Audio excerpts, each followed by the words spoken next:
Gente, eu dei um pause aqui que eu estou quase sem bateria. Vou botar aqui antes que... Não tinha visto.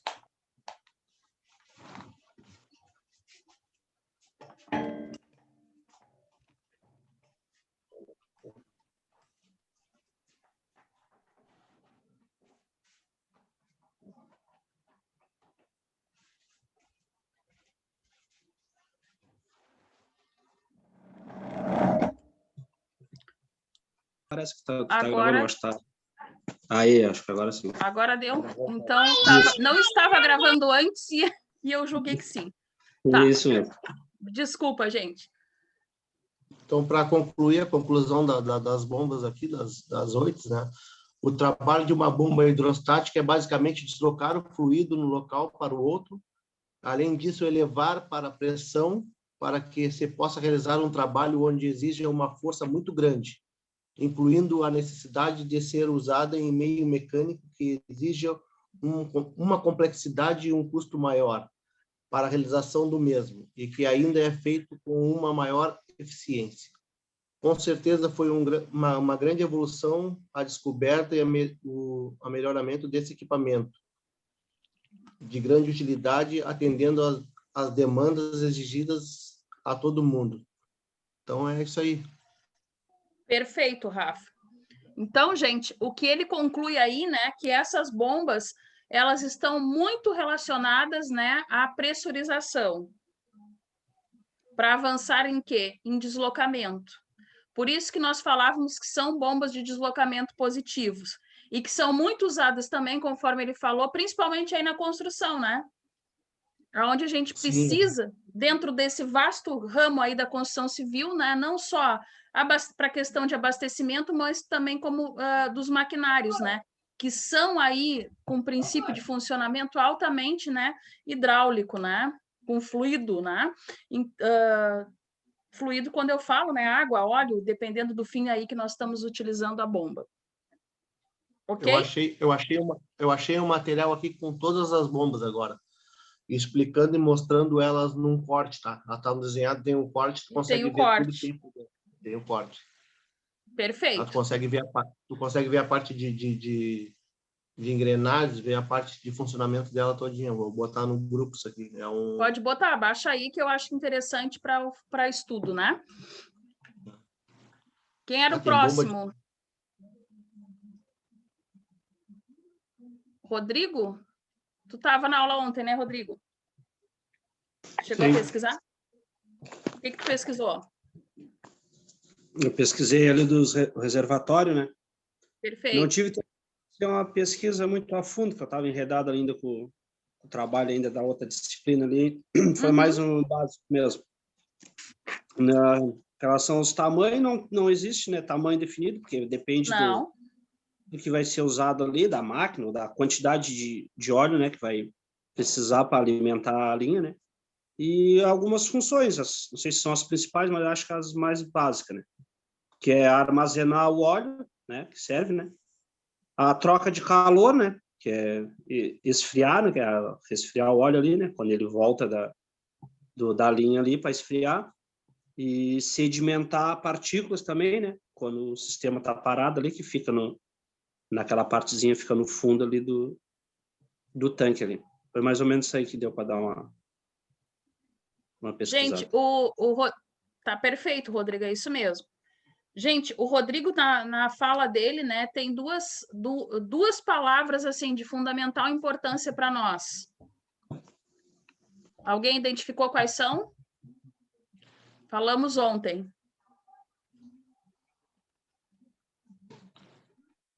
Sedimentar o resíduo? Sedimentação. Nós sabemos que a nossa linha ela tem que trabalhar limpa, né? Sim. Limpa. Como nós estamos falando de reservatório, né? Vamos já levar isso em conta como uma maneira geral aqui na pneumática, né? Já vamos aplicar ele como se fôssemos, né, também ter um reservatório lá dentro do nosso conceito de pneumática. Sempre o nosso fluido vai trabalhar de maneira limpa, ou seja, a sedimentação de impurezas remoção, né, de impurezas que possa ter no fluido e, por consequência, né, comprometer a nossa linha como um todo ou um pedaço dela mais adiante. Outro ponto alto da fala do Rodrigo é a questão do resfriamento. Por que que é importante?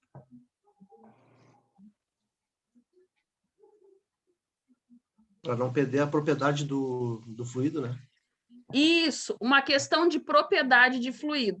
Quando tratamos aqui de fluido, né, por exemplo, óleos, né, a questão da temperatura é de extrema importância, nem mais nem menos. Ou seja, nós precisamos trabalhar naquela faixa admissível, né, para que ele então não perca suas propriedades. Então, os reservatórios, né, apesar do nome reservatório, né, nos remeter a algo que tem uma simples função de armazenamento, ele não tem, né, essa função. Eu lembro que no início o Rodrigo ainda falou, não sei se está tudo aqui, né, no que eu vou dizer, mas acredito que sejam as coisas mais importantes, se de fato é, né?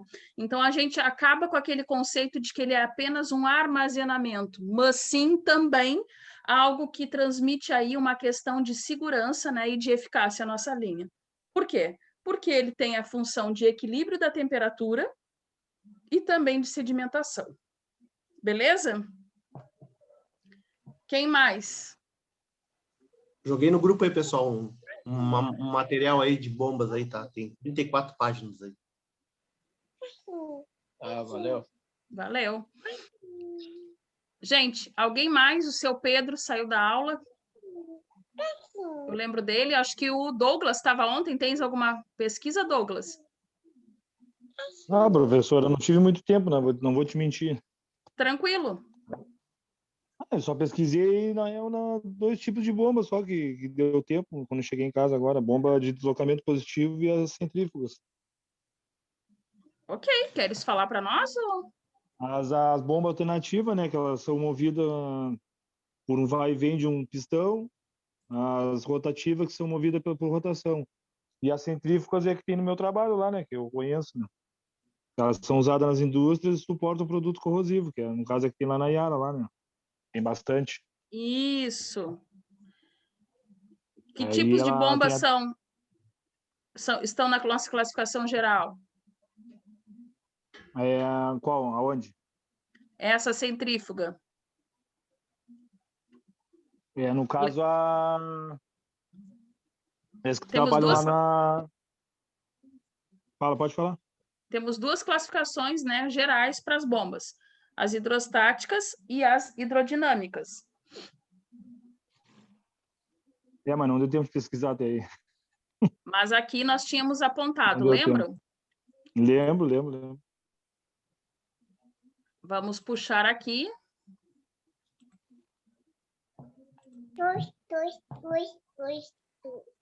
Tem algum bebê nos dando oi. Ah, é a minha aqui. Desculpa. É a tua, Charles? É.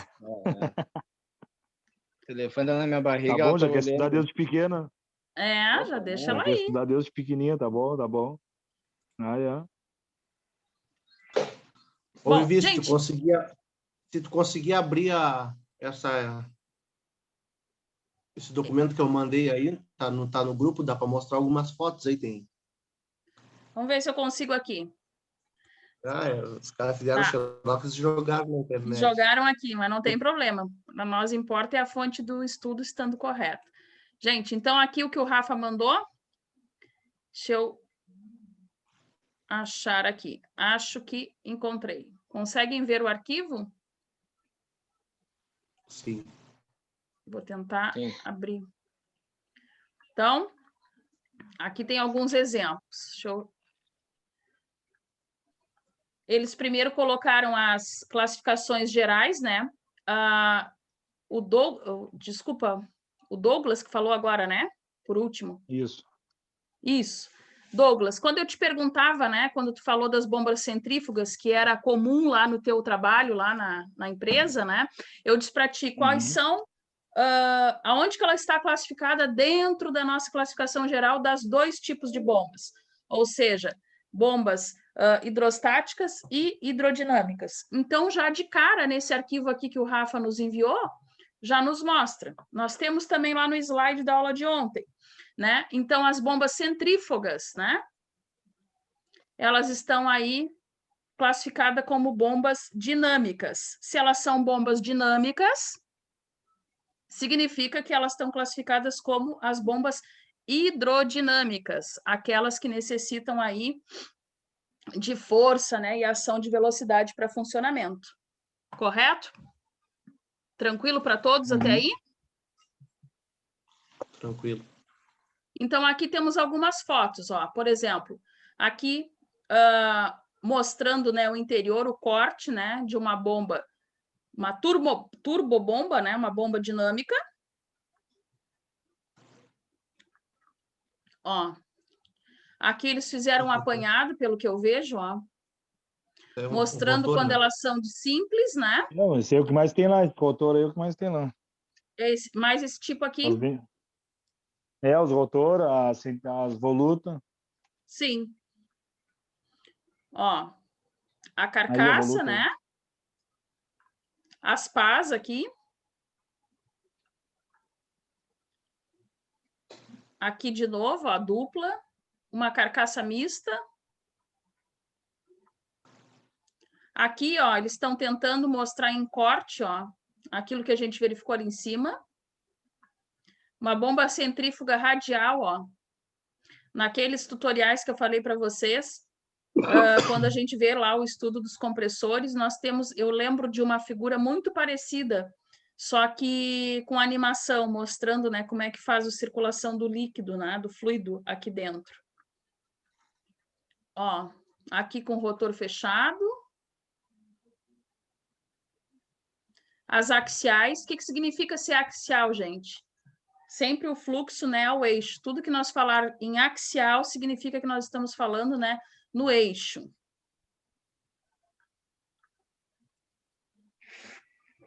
As pás novamente.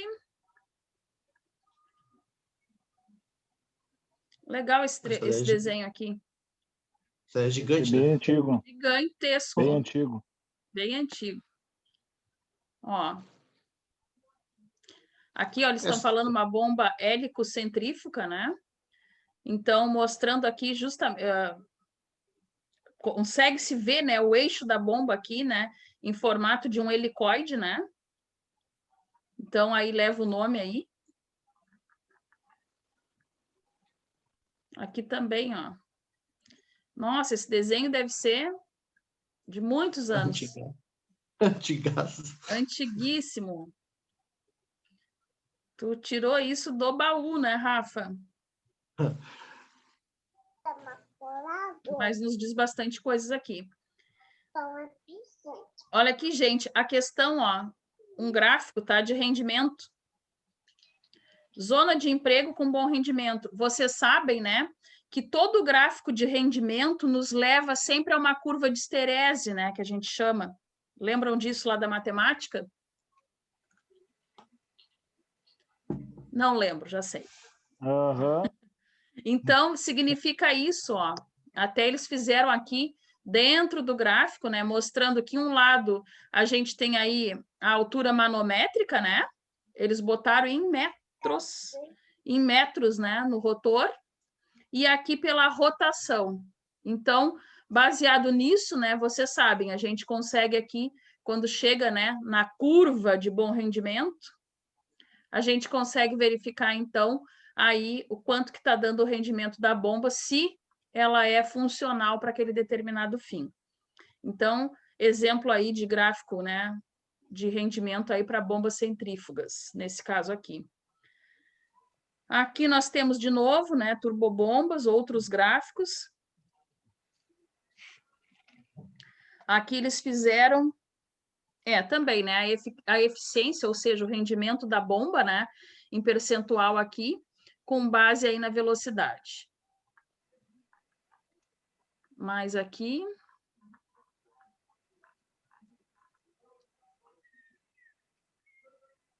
A bomba de êmbolo, isso aqui também eu lembro de algo parecido, tá? Animado lá quando a gente vê compressores que eu vou trazer para vocês. Porque também temos, né, os compressores nessa mesma característica aqui de funcionamento. Aqui as bombas rotativas ainda. Bem legal. Outro desenho interessante aqui, né? Pena que ele está muito fechado, né? O preto e branco, mas é justamente aqui o corte, né? Aqui uma bomba de parafuso.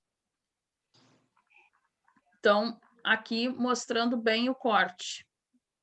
Aqui também, num corte transversal. Bom, voltamos aqui para o nosso trabalho. Alguém mais tem para apresentar, para falar alguma coisa?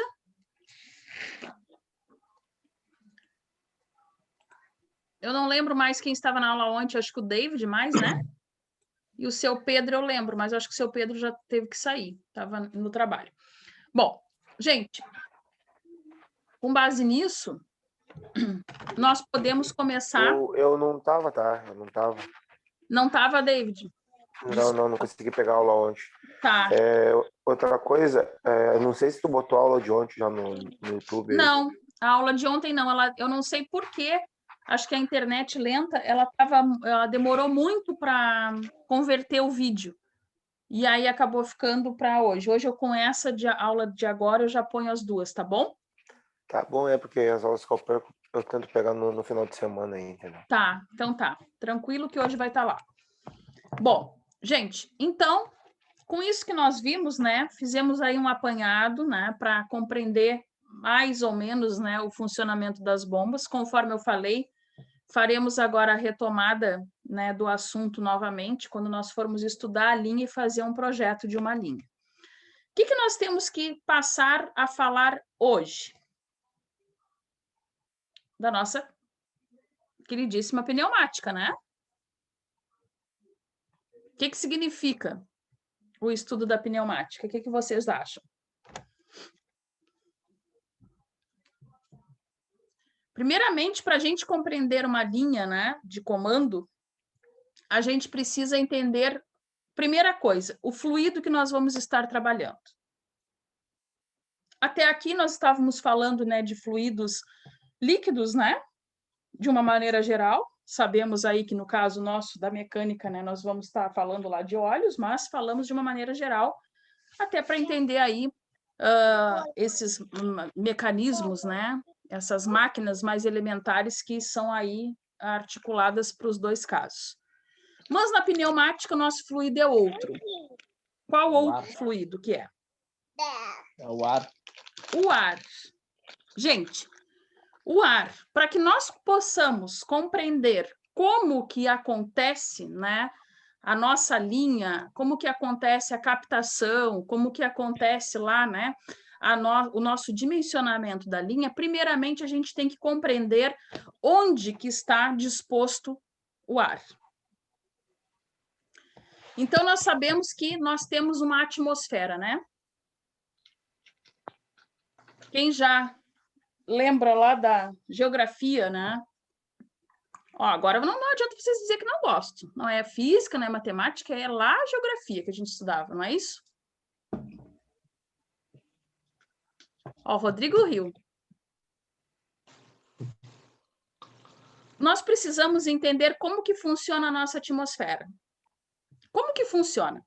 Quantas camadas a gente tem aí da nossa atmosfera? Quem lembra?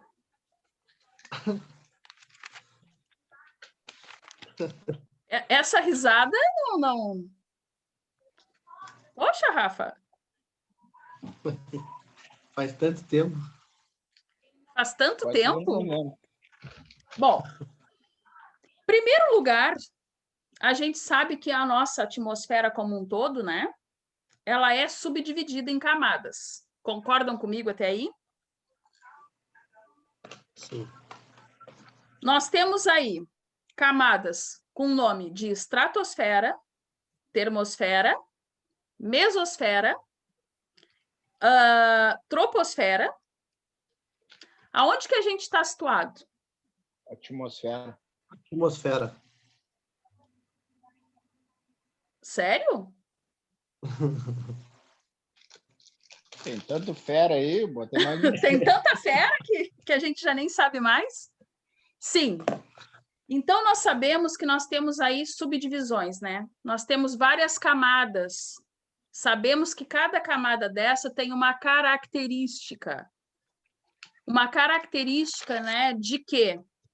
De temperatura, de pressão, de altitude. Ou seja, todos esses fatores físicos, voltou à física, viram que vocês não se livram dela, né? Todos esses fatores físicos vão nos determinar aonde estamos situados e o que podemos fazer nessas camadas. Bom, vocês falaram brilhantemente, né, corretamente, que nós temos aí a nossa atmosfera, né, a atmosfera terrestre aí, que é o lugar onde a gente vive. Ou melhor, é da onde nós retiramos, né, nós podemos ter aí as condições ambientais, né, para que a gente possa ter vida. O que nós temos que saber da nossa atmosfera? Que é de lá onde a gente capta, né, o nosso ar aí, né, a nossa subsistência para poder ter vida neste planeta. O que nós temos que saber? O que existe nessa camada em termos de elementos químicos para dar essas condicionantes para nós? Gases. Gases. Quais gases? Oxigênio, hidrogênio. Gás hélio.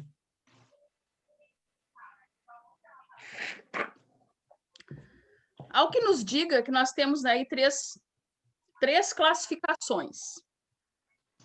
Oxigênio, perfeito, indiscutível.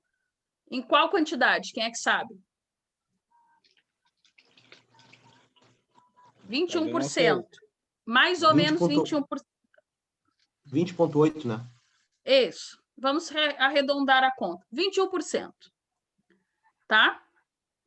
Nós temos o nitrogênio em quantos por cento? Mais ou menos uns 78%, correto? Positivo. E nós deixamos aí para outros gases 1%.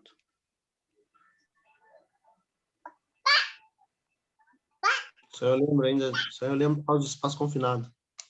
E é verdade, para vocês é comum isso, né? Pois é. Então, gente, isso é fundamental para que a gente tenha aí vida, né? Aqui no nosso planeta, porque então, com essas condicionantes é possível, né? Com essa harmonia entre os gases, né? Que nós tenhamos aí um equilíbrio e, portanto, né? Vida aqui. E, por consequência, né? A exploração, por que não? Como no caso do oxigênio, para o nosso caso aqui. Bom, dentro das outras camadas, tipo a troposfera, né? Nós conseguimos já ter, é uma camada imediatamente superior a quem?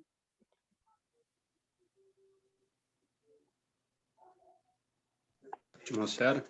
A atmosfera. Então, dentro dessa camada, o que é possível aí, os humanos já sabem, a gente explora? É possível, né? Balões, pequenos jatos, né? Eles voam nesta camada. Dizem, né, que ela está aí mais ou menos a uns 7 quilômetros por aí da nossa atmosfera. Mais ou menos, tá, gente? Isso nós estamos falando aí, né, de espessura, de camada. Bom, depois nós temos uma outra camada. Quem é que sabe qual é? Depois da troposfera. Vem uma outra fera aí. Vem uma outra fera. Vem a estratosfera. A partir mais ou menos de 12 quilômetros, né? Em espessura aí, da troposfera. É tanta fera que chegou a me dar um branco agora aqui, né? Mas, enfim. Então, nós vamos ter, a partir dessa camada de troposfera aí, esta estratosfera. A partir dessa, mais ou menos a uns 50 quilômetros, nós vamos ter quem, gente? Mesosfera. A mesosfera. Conforme o nome já diz, né? O prefixo, né, mesos, nos leva a entender que ela é uma camada mediana, né? Ela está no meio. Rafa, eu não entendi, desculpa. Ela tá bem a meio de todas. Ela está no meio, né? No meio de todas, acredita-se isso. O que acontece lá? Lá a gente pode ver aí raios cósmicos, por exemplo, né? Acontece lá nessa camada.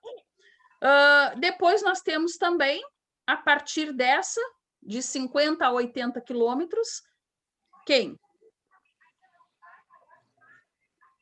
A termosfera. Lá nós podemos ver a aurora boreal, acontece o fenômeno, né, da aurora boreal lá nessas camadas. Foguetes, né, também é possível.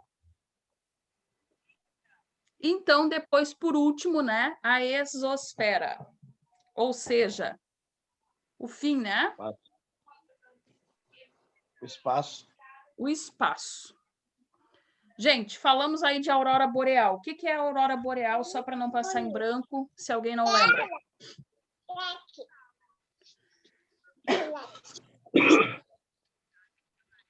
Onde é que é visto a aurora boreal? Para começar.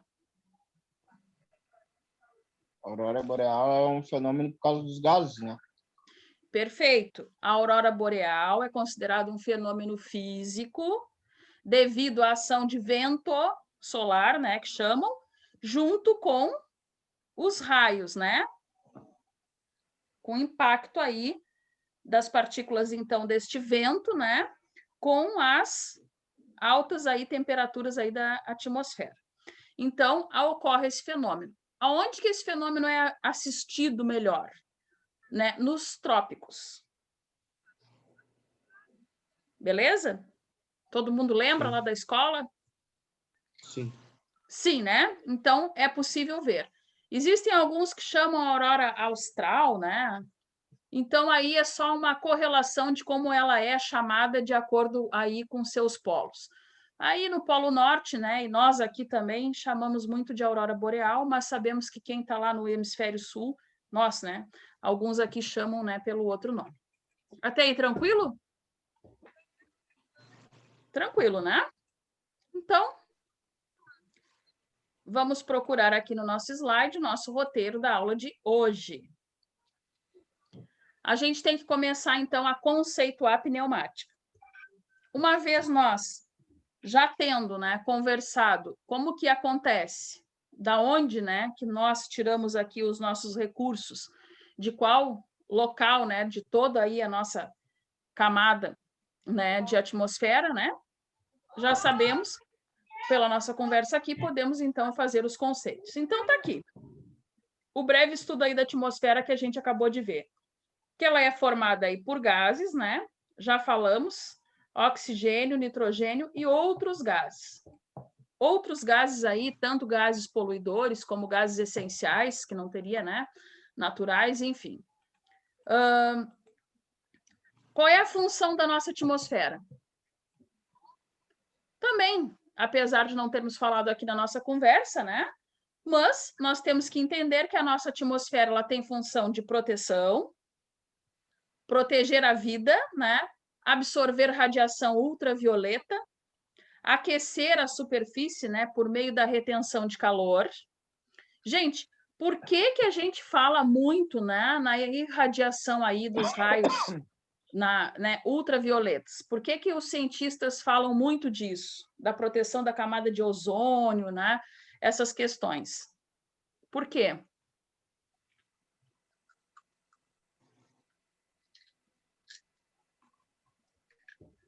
Aquece a proteção, né?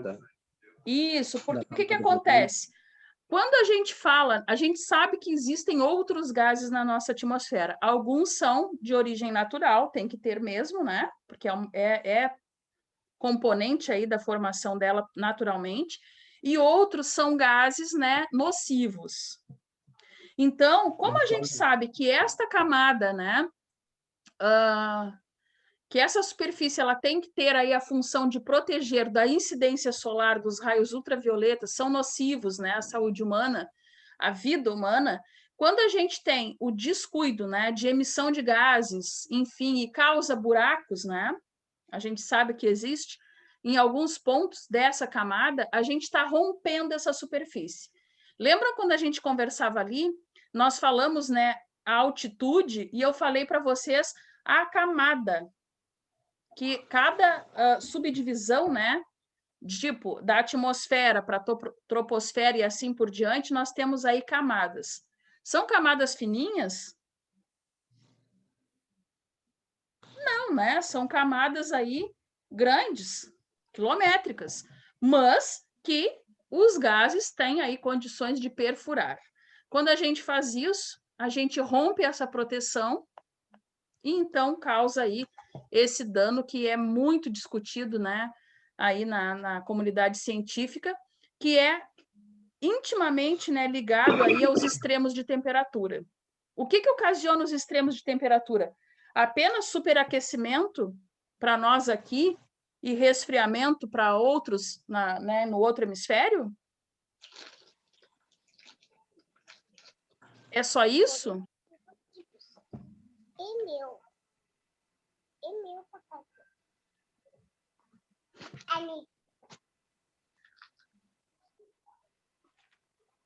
A gente pode ter esses extremos aí de temperatura? Não, né? Então, não é só ela precisa fazer essa retenção, ou seja, aquela camada que a gente fala, né? Ela justamente ela tem que transmitir o calor através da camada e não infiltrado na camada. Os extremos de temperatura não podem, né, ser suportados aqui, né? Nós, pela nossa natureza, tanto humana quanto, né, de outras fauna e flora, enfim, né? E também causa todos esses problemas aí com desastres, né? A gente sabe disso. Desequilíbrio totalmente da natureza, tudo em função de não ser obedecido, né, essa questão aí da proteção, que é a função primária das camadas. Bom, tranquilo isso aí, né? Tranquilo, né? Sim. Então, aqui está um desenho, né? Acho que tem lá na apostila igual, não lembro. Então, um desenho aí, né, mostrando bem o que a gente já conversou aqui, mais para o inicinho aí da nossa aula. Então, as várias camadas, né?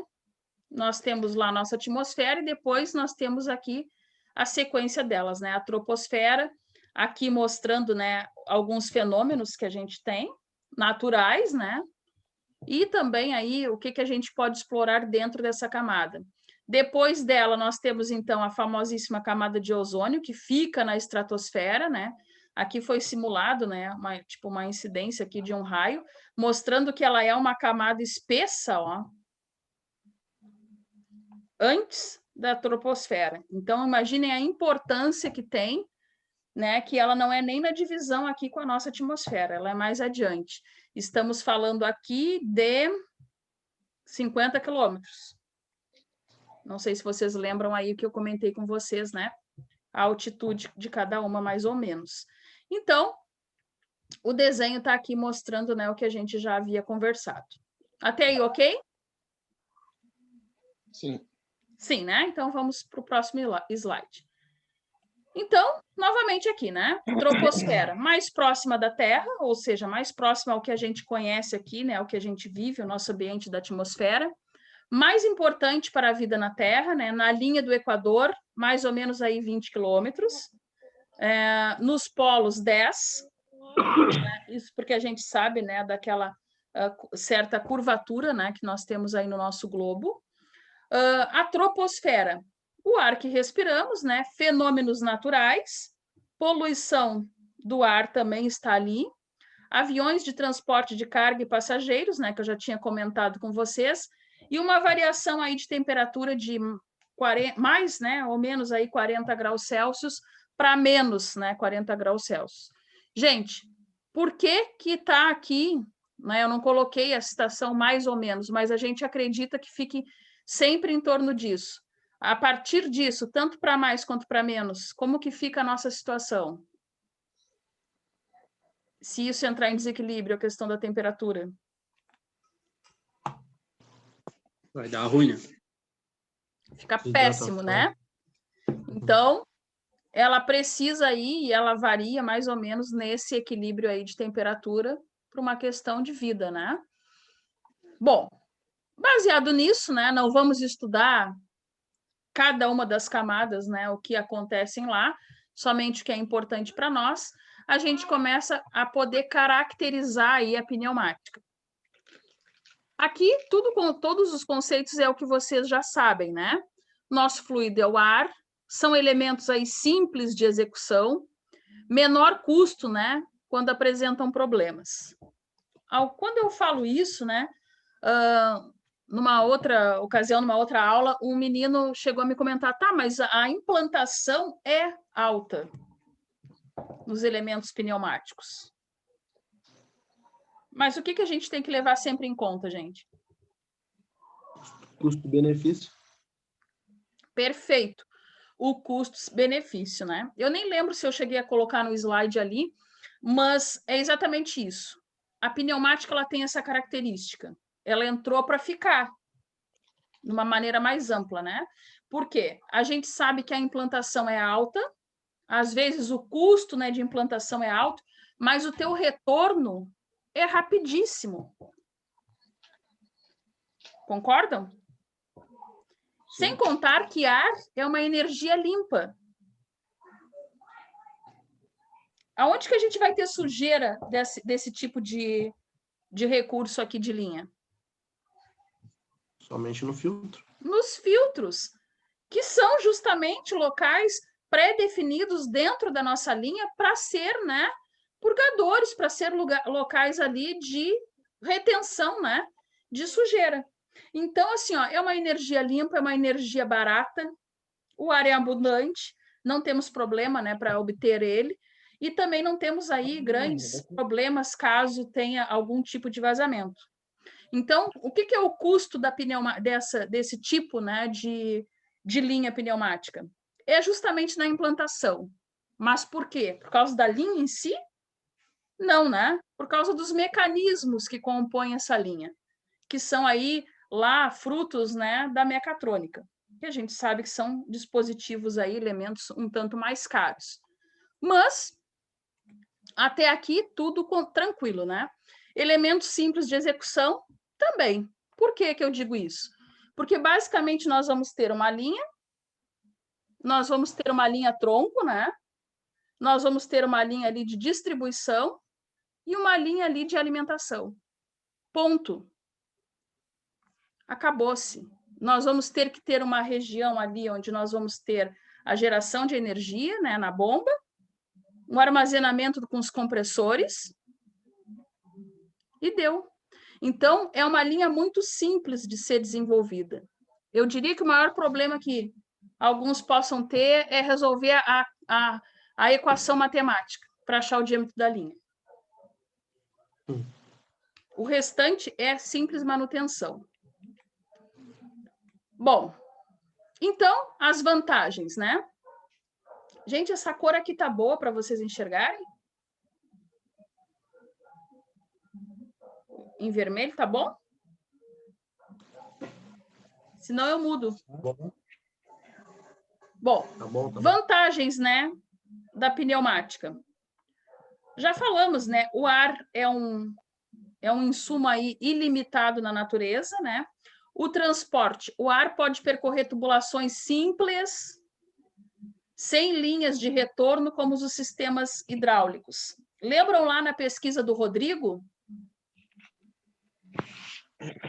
O Rodrigo falou duas palavras que eu disse que era importante. Uma era o resfriamento e a outra era o quê, Rodrigo? Te lembra? A sedimentação, né? A sedimentação. Por que acontece a sedimentação no reservatório? Porque tem um acúmulo ali de sujeira, de borra, né? Tu tem um acúmulo de sujeira. E porque linhas com fluidos pneumáticos à base de óleo, por exemplo, né, elas precisam do retorno, não é isso? Sim. Então, este retorno, né, nos causam aquele acréscimo aí de sujeira, né, dentro do nosso processo, que dá a sedimentação, normalmente, né, ali no reservatório está tudo ok. Então, acontece isso aqui? Não, nós não temos linha de retorno. Nós vamos ter lá os nossos filtros, né? E ali eles vai ser dada a manutenção, vai ser resolvido naqueles pontos ali. Então, nós temos uma linha básica.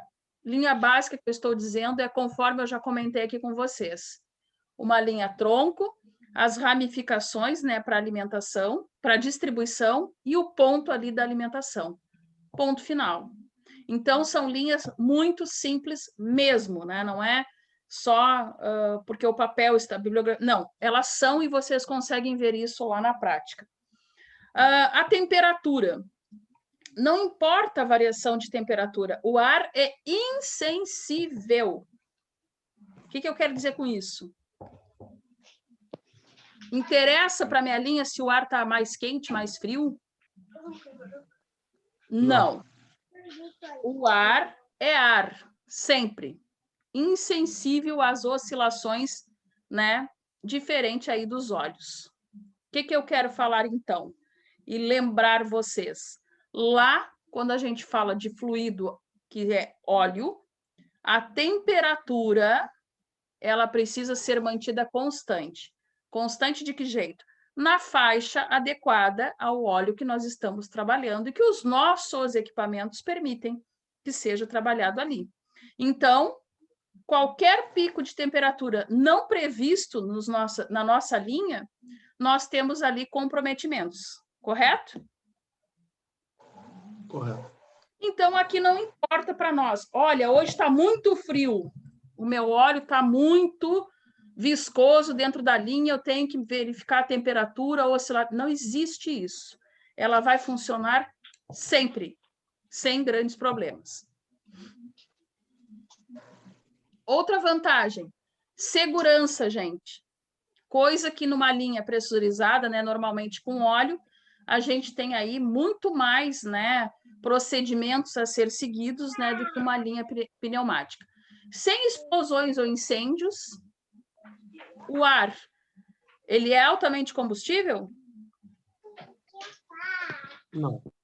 Não.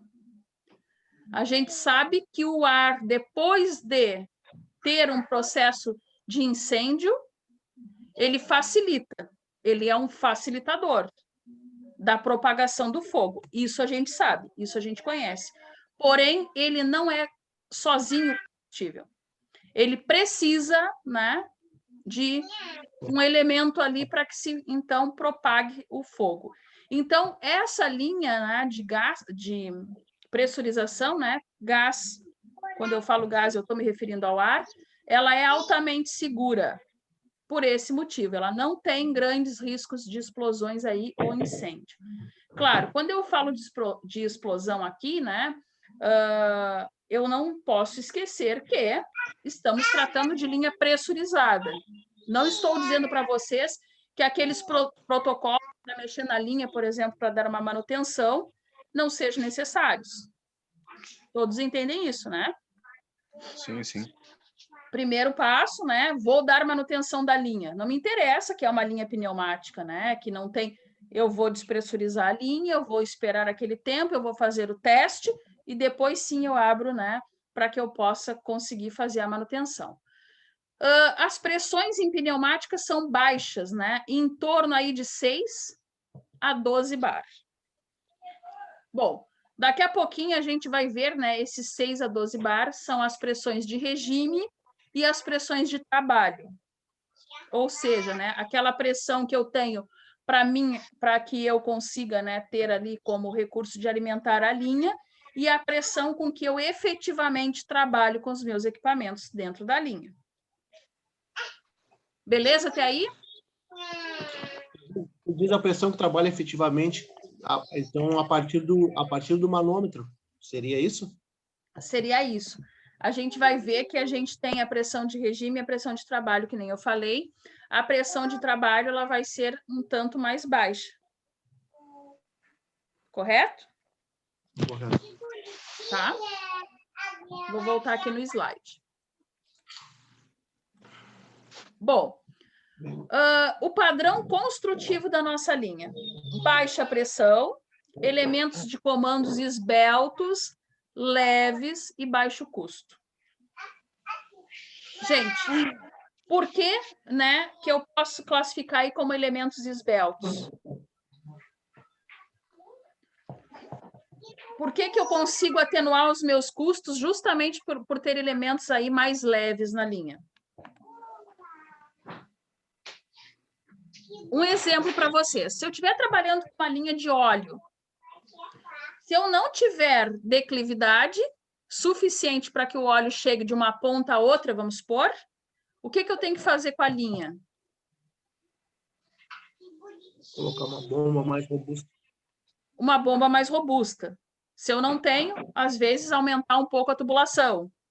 Lembra que o seu Pedro até deu um exemplo ontem, né? Que trocaram o equipamento e continuou a mesma coisa, né? Trocaram o diâmetro da linha, lembra que ele comentou? Sim.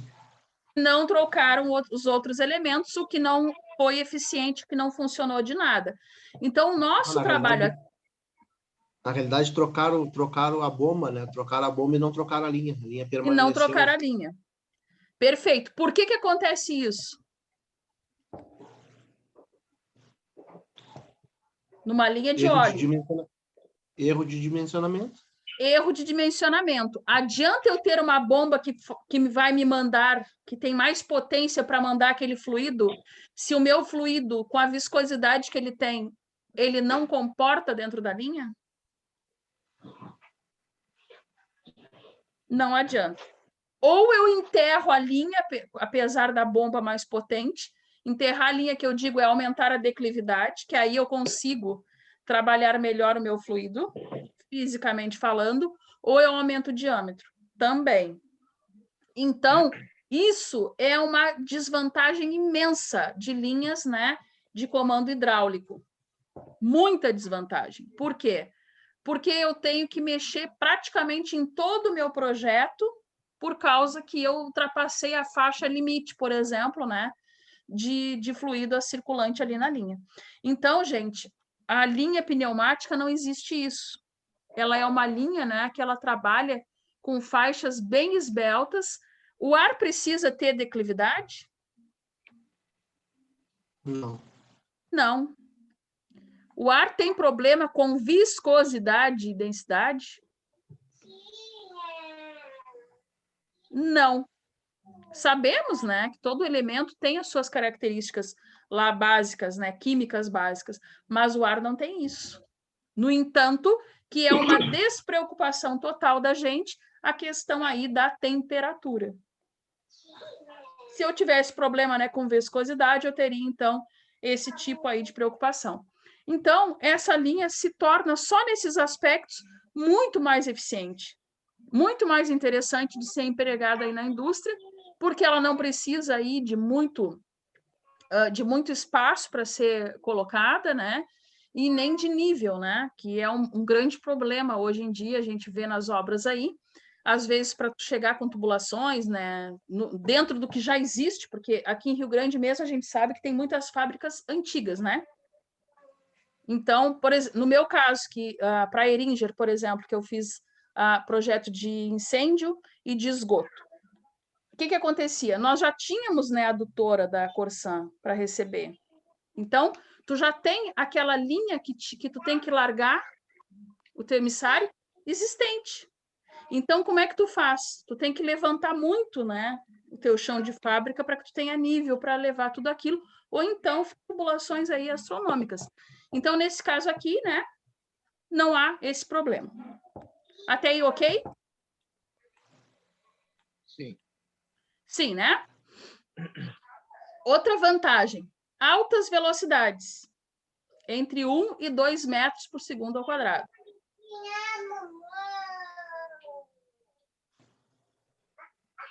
O que está errado aqui nessa frase?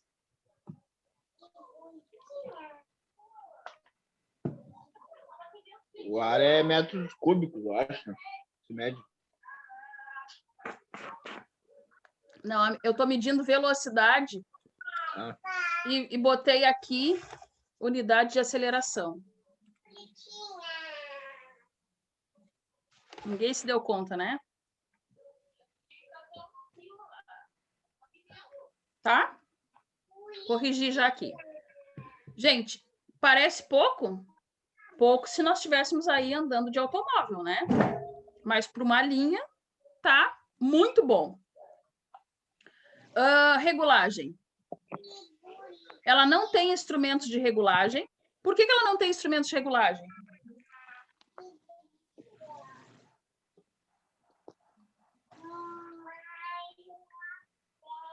Ela não precisa, né, gente? Eu não tenho... sempre, vocês levem sempre em mente, né, a questão de temperatura e pressão. Para esse caso aqui, desde que eu tenha a minha linha correta, com os equipamentos corretos, já estou garantindo a pressurização. Eu não preciso me preocupar com demais elementos físicos, né? Então, sem instrumentos nenhum de regulagem. Né? São linhas aí que são colocadas, são feitas e, né, precisam só ter manutenção periódica quando necessário. Velocidade e força. Vamos... Só não perde pressão quando tem algum vazamento, Charles. Isso, né? Só se tiver algum problema na linha. Pode ser, né? Não quer dizer que seja uma linha que não tenha manutenção nunca. Não, não é isso que a gente está dizendo. Mas são linhas aí que, uma vez, né, confeccionadas, a tendência é que elas funcionem aí de maneira bem irregular. Eu digo que é fácil de constatar porque só perde pressão por causa do vazamento. Só por causa do vazamento e a questão do ruído, né? É. Que uma linha pneumática tem essa desvantagem. Então, as velocidades e força aí a gente pode colocá-las em escala máxima e mínima, né? Conforme a nossa necessidade. Ou seja, quem vai determinar isso? O nosso projeto, né? Então, a gente vai pré-estabelecer e, em tese, a linha vai funcionar. Ainda dentro das vantagens, a questão da sobrecarga. Suportam altas oscilações, não sofrem avarias, né, pela sobrecarga, retorno imediatamente ao funcionamento, tão logo acabe a resistência. Gente, pode acontecer uma sobrecarga? Recém o Charles falou que pode ter um problema aí na linha. Pode acontecer? Pode, mas como o meu fluido é ar, eu detecto o problema, eu soluciono, eu travo a linha em um ponto, por exemplo, né? E eu tenho o restante da linha toda funcionando como se não tivesse existido problema. Posso fazer isso numa linha de óleo, por exemplo?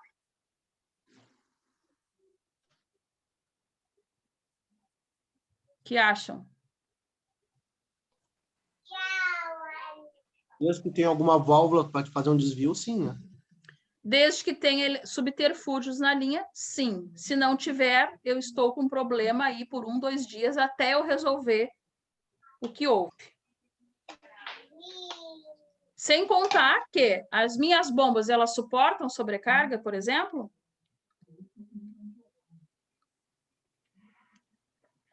Acredito que... Não, né? A gente vai ter aí, vai ser mandado para a linha exatamente aquilo, e se não ocorrer, nós não temos, né, capacidade na linha para suportar aí, mandar uma sobrecarga para ela.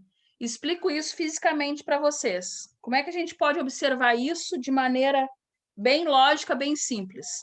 Gás, ele é compressível. Quanto que eu consigo comprimir o gás?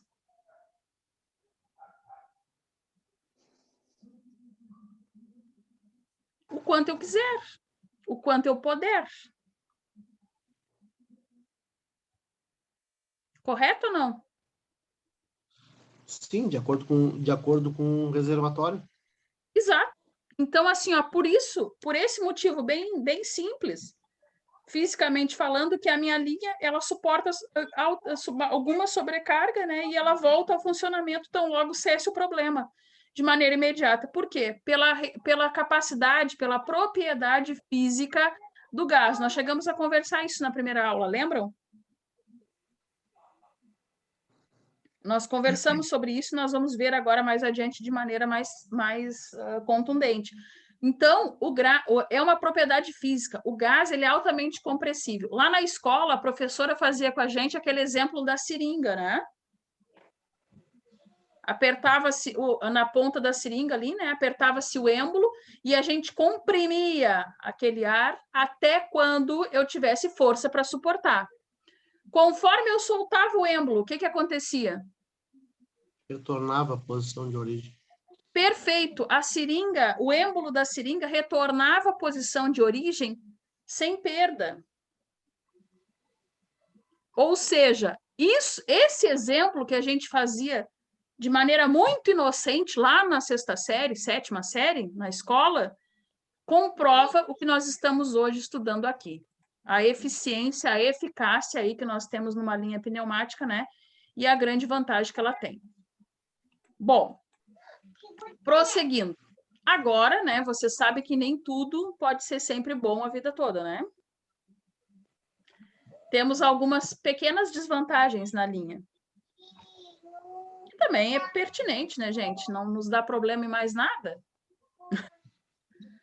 Quais são? O ar precisa estar limpo, sem impurezas. Gente, não funciona a linha com ar sujo. Ar sujo não é só poluição, é também esta pessoa aqui que eu vou botar em outra cor. Umidade. Linha com poluição. O que que eu digo poluição? Poeira, pó, algum outro elemento, né, que possa, principalmente vocês aí nas fábricas, né, que possa se agregar à linha, né, ao reservatório, mas a umidade. A linha não funciona. Funciona somente com filtros e purgadores estudados no decorrer do curso. Bom, botei aqui entre parênteses que a gente vai ver, né, quando for daqui mais uma ou duas aulas, a gente vai estudar exatamente isso. Então, é uma desvantagem. Vocês acham isso muito para uma linha pneumática? Não. Não, tá razoável, né? Afinal de contas, no outro tipo de linha hidráulica, a gente também precisa de filtro, né? Sim.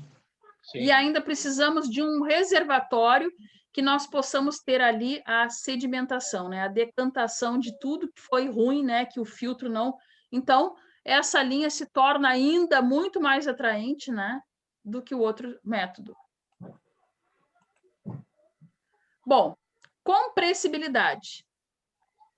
Dentro da linha, né? Conforme a gente já falou, o ar, ele é altamente compressível, a gente sabe disso.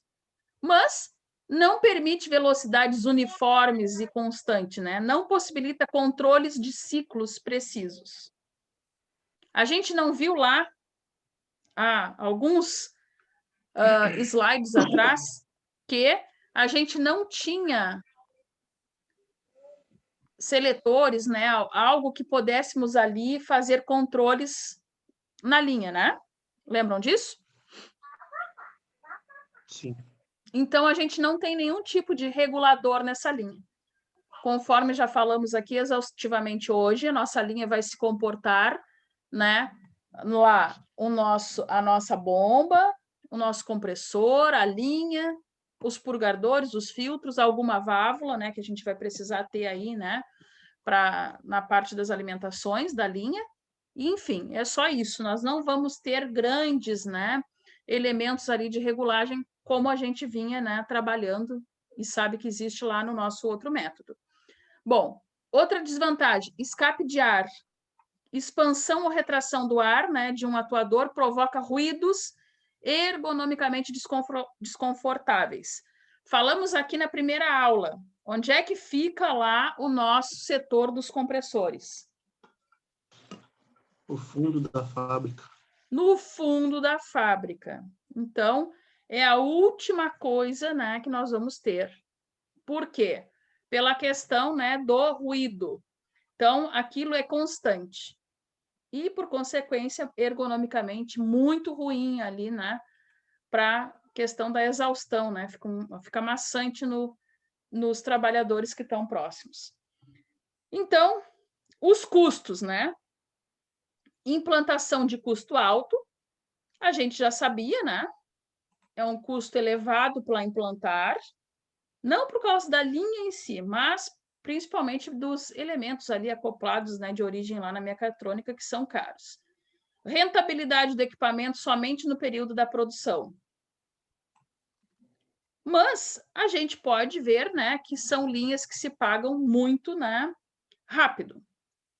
Teve uma certa ocasião, acho que foi na Eletro, né, que alguém me deu o exemplo, não sei de qual empresa, que eles instalaram, né, por aquela época, eu não sei como é que era, para ensacar, né, o produto.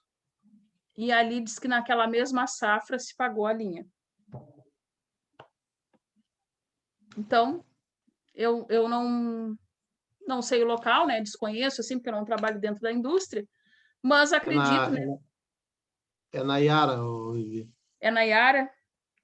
Sim, sim, eles fizeram a parte de... Eles fizeram a parte de...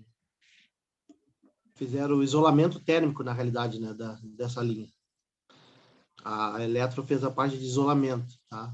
Tá. Aí, dos compressores até a parte dos big bags na Yara. Isso mesmo, Big Bags era o nome, que era para ensacar, né? É big bag e small bag. Tá. Eu sei que um aluno me contou isso, que ele estava, né, trabalhando lá nesse período e que diz, né, lá que se pagou naquele mesmo ato. Então, gente, se paga, né, numa safra, se paga no ato, né, naquele ano, vamos dizer assim, vale a pena sim o custo elevadíssimo, né, que a linha aí possa ter. Ok? Bom, prosseguindo, né, com a nossa conversa, a gente tem que chegar aí na propriedade física do ar. O que são as propriedades físicas do ar? Quem lembra? Já conversamos um pouquinho sobre elas.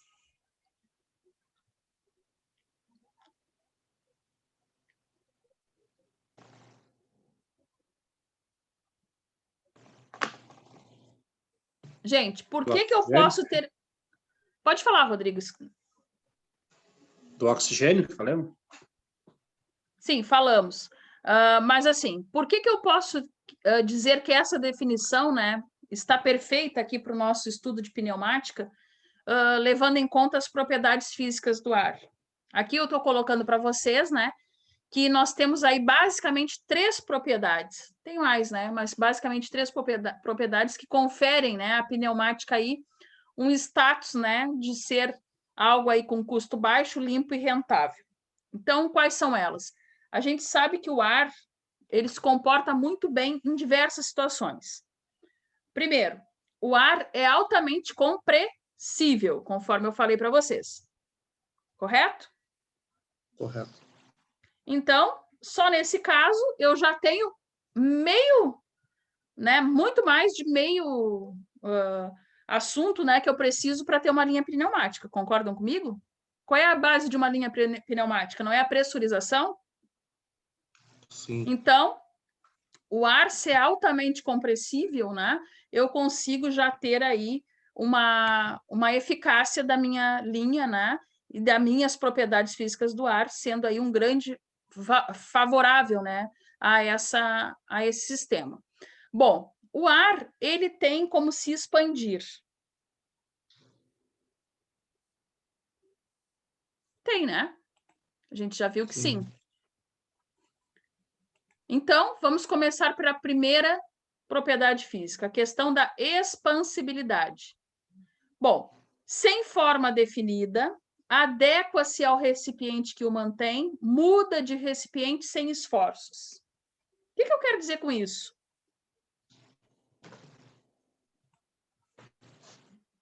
Se eu inventar que eu quero uma bexiga de aniversário no formato balão, né? Eu posso ter?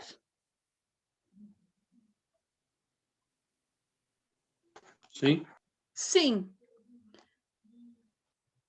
Se eu inventar uma bola de beisebol, não, de beisebol não, né? Uma bola aí de basquete.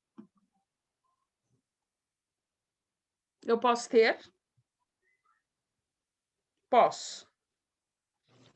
Tudo isso graças a quem? Ao ar. Ao ar em expansão. O que eu quero dizer com isso? que, assim como eu posso ter a bexiga de aniversário, em formato, né, daquele balão convencional que a gente conhece, posso ter a mesma bexiga em formato de um balão em coração? Posso. Posso ter a bola de basquete, posso ter a bola de futebol. O ar, ele se expande e ele se comporta muito bem dentro do recipiente que eu quiser. Então, quando eu falo isso, eu consigo comprovar fisicamente que ele não tem forma. Se eu posso ter ar dentro da bexiga, dentro da bola, é porque ele não tem forma. Ele vai se adequar ao recipiente. Beleza. Até agora, nos nossos exemplos, eu também comprovei isso. E ele muda de recipiente sem nenhum esforço. Vou mostrar aqui um exemplo de um livro. Gente, está reverberando. Bom, então, tudo que eu mostrei ali para vocês, eu gostaria de mostrar aqui através dessa figura. O que eu tenho aqui? Duas figuras, né? Concordam comigo que a figura A é igual à figura B? Em forma? Eu tenho aqui um reservatório cilíndrico. Esse grifo de vermelho aqui é o meu ar, tá? O que eu tenho aqui? Um registro, né? Quando eu abro esse registro, o que eu faço? Eu estou permitindo a passagem desse ar para todos esses recipientes aqui. Dois deles, né? Um com forma, né, oval, né? Outro quadrado, os outros dois aqui um tanto disformes. Bom, o que importa é que existe uma linha que remete a todos estes. O que mostra a figura B?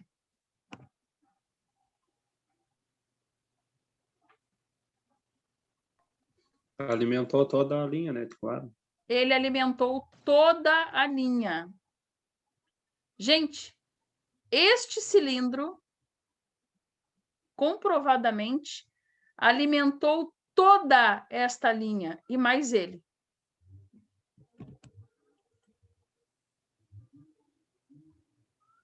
Por quê?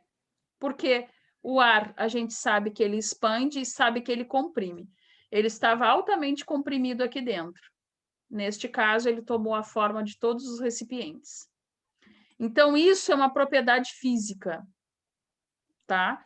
Que a gente consegue comprovar, né, através aí de experiências bem simples.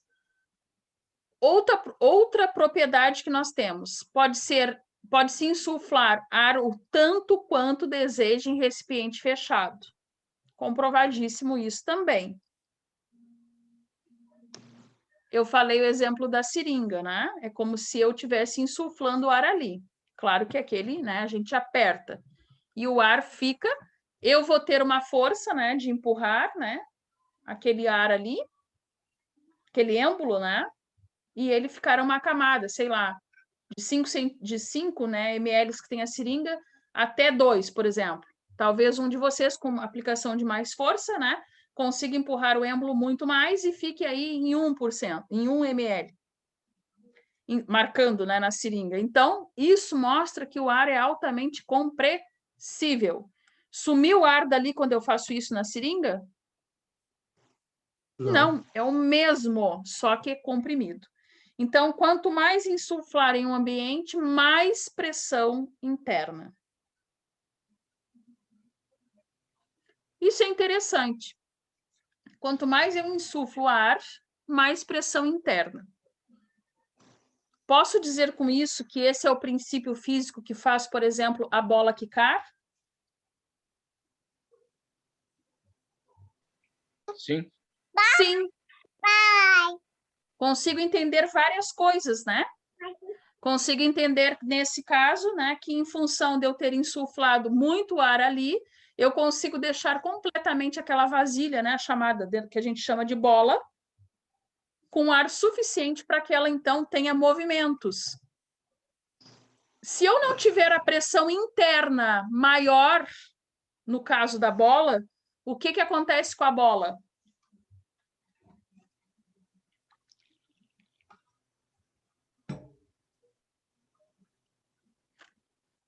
Fica murcha. Murcha. Eu não consigo jogar. Eu não consigo fazer ela quicar, né? Porque ela fica com pressão interna insuficiente, menor que a externa. Outro aspecto que a gente pode ver também essa questão do ar é em edifício. Quando a gente calcula um prédio, né, edifícios aí completamente envidraçados, né, que nem a gente vê, o que é levado em conta? O que o projetista precisa? Estabilizar o quê? A pressão, né? Se eu tiver pressão externa maior que a interna, o que acontece com o meu vidro?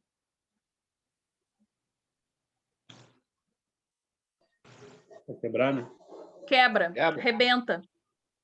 E vice-versa. Ou seja, no cálculo de um edifício, a gente pega a norma, né, de ventos. Para cada região, né, existe uma. Nós aqui temos aí índices de ventos bastante elevados. E ali, então, a gente classifica o quanto que temos de ação de vento, o quanto isso nos dá de pressão, e aí, então, é feita a escolha do vidro. Então, só para a gente notar que são coisas que a gente julga irrelevante, né? Às vezes a gente pensa, vou colocar um vidro aí de uma espessura, sei lá, 8, 6, 10, não sei, né? A questão não é essa. A questão é ter o equilíbrio. Por que é importante o projeto? Para tudo. Porque este projeto que vai nos dizer se está ou não em equilíbrio. Eu não posso ter pressão interna maior, porque senão o vidro vai estourar, e também não posso ter pressão externa maior. Ele tem que estar no ponto exato. Então, tudo isso por quê? Por causa desse fenômeno, né, físico, né, que a gente tem aqui sobre o ar, da compressibilidade, da expansibilidade do ar. Então, o mesmo exemplo, né, que eu falei do vidro no edifício, eu posso falar da bola, por exemplo. O que acontece se eu levar a bola para encher, né, e não parar mais? Colocar mais libras do que o meu do que o couro da bola ali permite. Vai explodir. Vai explodir. Então, isso, né? Se eu for encher o pneu da bicicleta da minha criança, que eu tenho aqui de 4 anos, é aqueles pneus, nem sei que tamanho eu acho que 12, né? Aqueles pequenos. Eu posso botar a mesma libra que eu ponho no meu carro?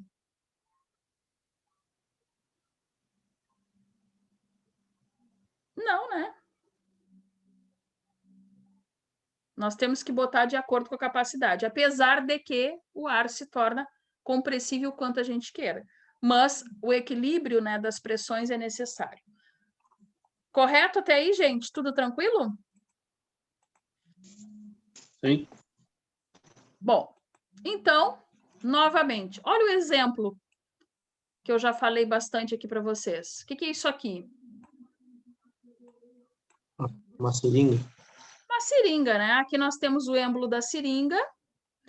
Aqui nós temos uma seringa, né, com o êmbolo completamente puxado, como se ela estivesse cheia nesse líquido aqui amarelo. Então, a seringa está cheia, no caso, não de fluido líquido, mas sim de ar. Bom, no estágio 1, né, nós temos aí um volume inicial V0. Aqui nós temos novamente a seringa, né? Porém, vocês notem aqui que foi aplicada uma força. O que seria essa força? Aquela, né, de empurrar o êmbolo da seringa, né? Quando a enfermeira vai aplicar a injeção, por exemplo, né? No nosso caso aqui, estamos empurrando o êmbolo. O que nós vemos no estágio 2? A seringa, né, de 5 ml, vamos supor, está aqui com mais ou menos 2. O que nos deu a nossa equação final? Matemática aqui. Que o nosso volume final está como em relação ao volume inicial? Diminuiu. Diminuiu. Então, nós temos um volume final menor do que o volume inicial. Por quê? Pela questão da compressibilidade do ar. Todos entenderam até aí? Sim. Sim? Bom. É porque aquele sinal ali é de menor, né? Aquele esse Vzinho virado aí. É de maior menor. pro lado. Se ele fosse ao contrário, né? Assim. Maior pro lado do V0, que é inicial, Isso. né? E menor pro lado do VF final. A leitura sempre é feita, né? Com relação ao primeiro elemento da equação. Para que não haja dúvida. A referência é sempre o primeiro aqui. Neste caso, VF. Se fosse o V0, significava que o V0 seria maior do que o VF. Desculpa, gente, que o V0 seria menor do que o VF. Tá? Sim. E aí, se o sinal tivesse invertido, né, espelhado aqui, aí sim nós falaríamos em termos, né, de maior. Bom, conclusão. V1 é igual 2 vezes, né, o volume 2 ao final da compressão.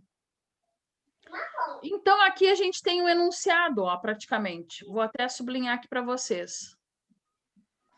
Ó. Nós temos que pressão 1 vezes volume 1 é igual a pressão 2 vezes volume 2. Eu botei aqui constante. E botei também atentar à temperatura. Gente, eu lembro que eu falava para vocês que, há pouco, né, o ar não tem problemas com temperatura. Ok, tá tudo bem. O ar não tem. Mas eu estou falando agora de um equacionamento aqui físico, né, que serve para estudo de qualquer tipo de fluido. Concordam comigo?